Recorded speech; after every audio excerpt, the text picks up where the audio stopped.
নমস্কার বন্ধুরা, আজকে বানাবো বেবি পটাটো ফ্রাই। আমি ঠিক দোকানের মতোই বানাবো। কেমন করে বানাই সেটাই তোমাদের সঙ্গে শেয়ার করছি। 500-র মতো ছোট আলু নিয়েছি, ধুয়ে পরিষ্কার করে নিয়েছি। এবার কড়াই বসিয়ে দিয়েছি। কড়াইয়ের মধ্যে জল দিয়ে আলু সেদ্ধ করতে দিয়ে দিলাম একটু লবণ দিয়ে। আলু কিন্তু 70% সেদ্ধ হবে, বাকিটা কিন্তু ফ্রাই হবে। এবার কি কি মশলা লাগবে বলছি। গুঁড়ো লঙ্কা, জিরে, ধনে, হলুদ, চাট মশলা আর কর্নফ্লাওয়ার।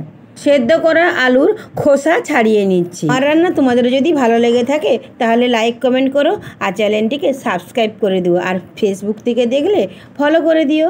সব আলুর খোসা ছাড়ানো হয়ে গেছে। এবার সব মশলাগুলো ওর মধ্যে মিশিয়ে দিচ্ছি আর কর্নফ্লাওয়ারটাও দিয়ে দিচ্ছি। দিয়ে ভালো করে একটু মেখে নিচ্ছি। আমি যেমন করে মাখাচ্ছি আপনারাও ঠিক তেমন করেই আলুগুলোর সঙ্গে মশলাগুলো মাখাবেন। হাত দিয়ে মাখাতে যাবেন না, তাহলে হাতের মধ্যেই মশলাগুলো মেখে চলে আসবে। কড়াই বসিয়ে দিয়েছি, তেল গরম হয়ে গেছে। এবার আলুগুলো আস্তে আস্তে তেলের মধ্যে ছেড়ে দিচ্ছি। তাপটা কমিয়ে উল্টে পাল্টে লাল লাল করে ভেজে নিলেই তৈরি হয়ে যাবে বেবি পটাটো ফ্রাই। প্লেটে সুন্দর করে সাজিয়ে নিয়েছি, দেখতেও সুন্দর লাগছে। দোকানে কতটা হাইজেনিক মেনটেন হবে আমি জানি না, কিন্তু বাড়িতে আপনি খুব সহজেই বানাতে পারবেন বেবি পটাটো ফ্রাই। পরবর্তী রেসিপি নিয়ে চলে আসবো আবার, ততক্ষণের জন্য টাটা।